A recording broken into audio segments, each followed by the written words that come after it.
Blog number 74. Just a little shy of the gold. Inspired by you. Have you ever been watching a gymnastics event with all the springing, the flipping, and the bouncing on razor's edges as part of the routine, and then you thought to yourself, oh, hey, I could do that. Yeah, me neither. But what I've thought of is that if some of those gymnasts could look into my world, well, the word intimidation is a word that springs pretty quickly to mind. I mean, as applied to the gymnast, not me. I have already been blown away by my new available abilities, brought to fruition by my SCA. I may not be able to flip, to spring, and to balance on razor's edge anymore. Anymore is a deceptive description of the days past because I was never able to balance on razor's edge. But here's what I can do. Number 1, the grab bar. There is on the back wall of my shower a 15-inch grab bar, and every morning it becomes the center point of my strong focal powers for roughly 5 to 10 minutes. Now, I wouldn't necessarily call what I do a routine. I exercise and I manipulate the bar, that's true, but what I could more accurately describe this as a shower survival. I grab the bar and I step into the shower, which in and of itself may not be an impressive show of acrobatic skill. Grabbing the balance beam, that's got a better sound to it than shower bar, wouldn't you agree? Anyway, when I close my eyes to apply the soap to my face, hey, and that may not dazzle either, but the action really steps up to a different level during the hair washing phase. Unfortunately, there are no judges watching, nor is there any film to document this, so you'll just have to take my word for it. And in point of fact, it's a first-hand account. And if I wasn't actually there, I might not believe it myself. First, after closing my eyes and while holding onto the balance beam in a death grip in order to avoid making any non-scheduled appearances onto the bathroom floor, I wet my hair.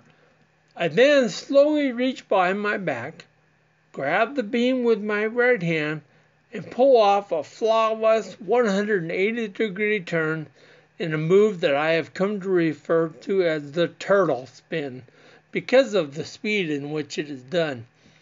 Once the shampoo has been expertly squeezed in my hand, a payoff that has finally been realized after years of hard work and practice, I then grab the beam with my left hand and the maneuver is reversed, pointing myself towards and forward facing the water spray.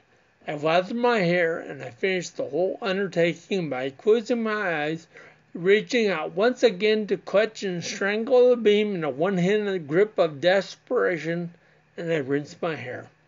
Number 2, the synchronization of anything at all. I am finding that there seems to be a connection between my diagnosis and my struggled attempts to find any kind of synchronized rhythms or patterns. The mere act of bringing my two hands together more than twice in a coordinated clap is proving to be a real challenge. Often it appears more to be the swatting away of imaginary cobwebs.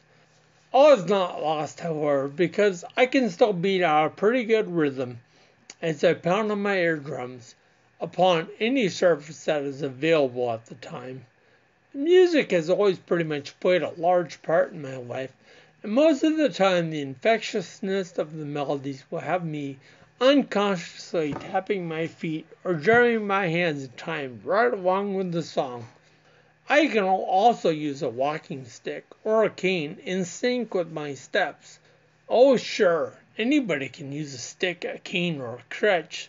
But the real question is, can they do it in perfect timing with their steps? Because I can, and I didn't have to practice first or anything. Even if most people could do this right off the bat, I would still might tell myself that it's pretty amazing. Hey, I don't mean to brag, I'm just saying, really, what is like having a second swimmer performing a synchronized swimming event right alongside of me. The timing is impeccable. Number 3, one with the elements. I am also able to flawlessly time the sun and be in the position to hide my features on demand from anyone at any time. Some people might call this ability a chance silhouette or being in the right place at the right moment. But I call it raw talent. I mean, what else would you call it when someone is able to silhouette after their very first attempt? Natural skill. It can be nothing else. So study the picture below. Can you tell if I am wearing a hat and holding a stick? That's the power of suggestion. You think you see these things in the picture because I planted them in your mind, but those things are not really there. Did I mention now that I also have incredible powers of persuasion? Number 4, giving shoestrings a slip. More and more I find that I am relying on the slip-on shoe. It has become my go-to, my footwear of choice. I know what you're thinking, that I have abandoned the string shoe, that I have become prejudiced against anything with laces, because it has become just too hard to manipulate two shoestrings into a bow. And you have to imagine that last part was done in a whiny, sarcastic voice. Yes, it may be true that tying my shoes has become difficult, but I still make myself do it, and I still own a pair of walking shoes that I wear occasionally. No, the reason I have begun wearing slip-on shoes more is for the sake and convenience of saving time. And whenever I do wear tie-on shoes, it becomes an act of body manipulation that is worthy of the game of twisters. First of all, I can't just slip my feet in. For some reason, the back of the shoe is always folding over underneath my heel, and I just can't simply bend over and use my finger like a shoehorn to guide my foot into the shoe. Well, actually, I could if I put on a helmet first, or the other kind of hard hat, because I would guaranteed fall forward every time. So what's to be done? I could sit down and put my shoes on, but that would just be silly. Can you imagine how crazy that would look if I were to sit down first, like a sane person might do in that kind of situation? I mean, a guy could get a reputation doing something like that. What happens next reminds me of why I never played soccer. Because to be good at soccer, you need to be able to pull off some pretty fancy footwork, manipulating the soccer ball to do exactly what you want it to do, and go where you want it to go. Hey, I chased around my shoes for so long and seconds with my feet until I'm finally able to pin them in the corner or up against the wall, and they have no longer any option but to let my feet in. So anyway, all that is left of me is to remain standing and make the feet come up to me, because I have already established that I'm not going down to them. And if they want the privilege and convenience of wearing shoes, then they can just come up to the top floor. However, this step in the whole process, because I just couldn't help slipping in a pun there, usually involves a trial and error period in which I try and jam my foot as far into the shoe as possible.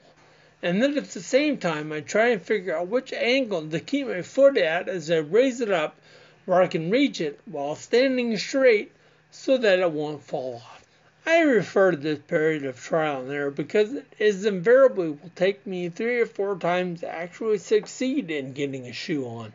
And before you ask, no, I cannot apply the lessons learned from this current one-foot accomplishment to the other foot, thereby shortening the time for the second foot, because now I have one shoe on, which causes the whole equilibrium plane thingy, and the whole ankle needed for the second foot is completely different. All I can do is reset the whole battlefield and run through the trial and error again. This is truly exhausting. But the funny thing is that it still remains to be a faster process and easier than tying the laces of my tennis shoes. This has been an accurate account of some of the skills and the abilities that I have picked up since my diagnosis in 2003, with just a few exaggerations, of course. I mean, what exactly is an equilibrium plane thingy anyway? Well, the point that I really want to make, however, is to encourage you all to think of the things that are still possible. The things that you can still do or say from experience that would be an encouragement to someone else. I would encourage you to identify the possible skills or abilities that have started to show themselves in your life after your diagnosis. Hey, don't cut yourself short. Each one of you has a very unique perspective. And no matter what your stage is, or how long or short of time you've dealt with your personal situation in life, I guarantee you that there's someone who can benefit from what you know. For example, I find encouragement from all of you in varying forms of comments, support, and advice that you've all given me. You may not always be aware that you do, but as I observe lives bravely in opposition of the physical struggle that you all face, I am deeply encouraged. And I dedicate this blog to all of you who have touched my life in one way or another.